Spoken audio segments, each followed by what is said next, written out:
One way to stay young and to hold back the aging process is to avoid excessive exposure to stress. Now, stress is part of everyday life, and some stress is actually good for you. Let's face it, life would be pretty bland without some stress to add a bit of spice. But when things get out of hand, excessive stress can have profound effects on both your physical and psychological well-being. If all isn't right on the inside, that's often reflected on the outside. And in many cases, that causes you to look older than you really are. And there are two ways of coping with excessive stress.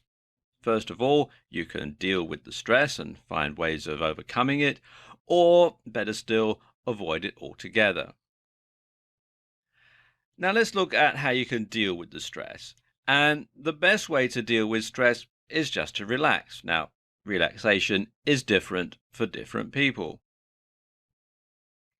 For some people, it might mean following a hobby, or it might mean playing sport or watching their favorite team.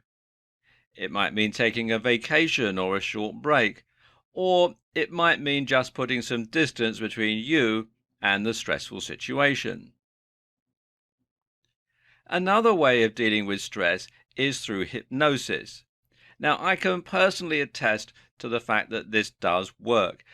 Some years ago, I was under a lot of stress. I had a job that I hated, working for someone who absolutely detested me and was desperately trying to get me fired at every opportunity. I split up with my girlfriend. We've been going out for a couple of years, but it was quite obvious that our relationship had pretty much run its course. And although I suppose it was amicable as breakups go, it was still very unpleasant and very stressful. And then on top of all that, I was involved in a car crash. A guy ran a red light and crashed into the side of my car and damaged it, not enough to make it a total write-off, but enough to make it undrivable. And it turned out that he had no insurance, he wasn't in the country legally. The address he gave me was one that he'd moved away from a couple of years ago. And the paint and body shop that I took the car to was trying to rip me off, and it was all very, very stressful. And I started to get panic attacks. I was not sleeping very well. And some guy came to my work and didn't know my name and was asking for me and said he was a tall guy, 30 something. And I was 22 at the time, so that didn't go down too well either. So I decided to undergo some hypnotherapy because I'd read about it in a magazine. And I found a hypnotherapist. Actually, I found her out of the Yellow Pages, and her office was about a 5-minute walk from where I worked. And I had a couple of sessions with this hypnotherapist. And she put me into a deep, relaxing, hypnotic trance. It was the most deep, relaxing feeling I've ever felt. And she gave a couple of post-hypnotic suggestions, one of which was a trigger word. And she said, every time you say this word to yourself, you'll feel as relaxed as you are now. And it worked. And she recorded the sessions so I could play them back every day to reinforce the post-hypnotic suggestions. I used to listen to them last thing at night before I went to bed so that I would be nice and relaxed so I could get a decent night's sleep, and so on. And it really, really helped, and I highly recommend it. Now, of course, the best way to avoid stress is just to avoid stressful situations in the first place. And this isn't always possible, but there are some things that you can do to minimize the situations that cause you the stress. So think about what is causing you to be stressed and then devise ways of dealing with them. Now, let's take workplace stress, for example. Lots of people feel very stressed at work. And in my own case, from when I was going through a very stressful time, I found that the only way to actually deal with this stress was to basically find another job, because it was quite clear that my boss hated my guts and he was going to get me fired sooner or later. So I might as well leave and find another job, which I did. And my stress levels went down quite considerably. And if you have a job, then again, discussing the situation with your superiors is probably the best thing to do. In my case, it wouldn't have made any difference, but in other cases, it can help.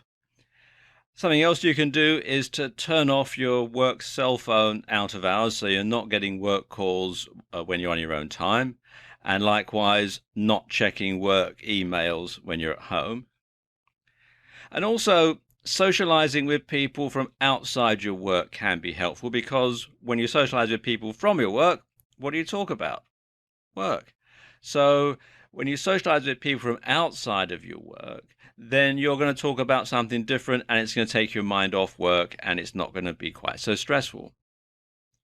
Also, if you find getting to and from your workplace is very stressful, then you might want to change your route. You might want to drive a different route. You might want to take public transport instead of driving, or vice versa, because sometimes actually just getting to your work can be very stressful.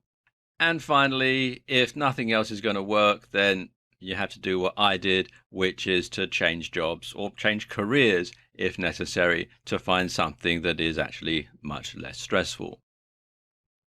Now, of course, if you're an entrepreneur, then your stress levels can be almost off the scale compared to people who have a job. So, what you need to do to try and keep the stress levels down is, first of all, to keep regular hours. Now, I know when you're an entrepreneur, you can keep thinking about your business all the time, but you want to make sure that you keep regular hours, that you're only available to clients during regular office hours, and that you only work during office hours, and that you actually do take some time off. You want to have a dedicated place to work from. Now, this could be a room in your home if you have a home office. If you have, not a lot of space at home, then just have somewhere that's a dedicated place in your living room to work from. Get an old-fashioned roll-top desk that you can shut and basically separate you from your work physically from time to time. You should obviously take regular breaks. You should take regular vacations. You should take time off. And when you're not involved in running your business, you should make sure, like when you have a job, that your cell phone is turned off, that you're not checking your emails and so on, so that you do actually get some time away from your work. And you should outsource tasks that you find stressful. I know a lot of people find doing the books to be very stressful. So hire a bookkeeper or an accountant to do that for you. And of course, that frees up more time anyway for you to do things that you enjoy and for you to actually work on your business. And also, you want to network with other people in your industry.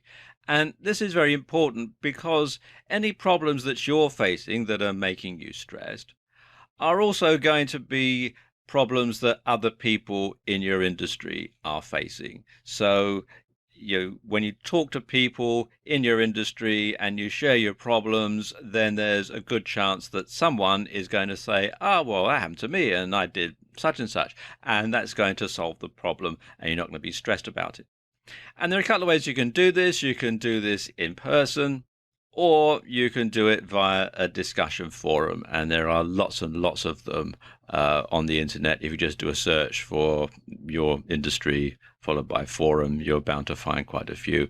And once you've spent some time on there and you've got to know the other people on the forum, it can be very useful and very, very helpful. And of course, it can help you to avoid a lot of the stress in your life.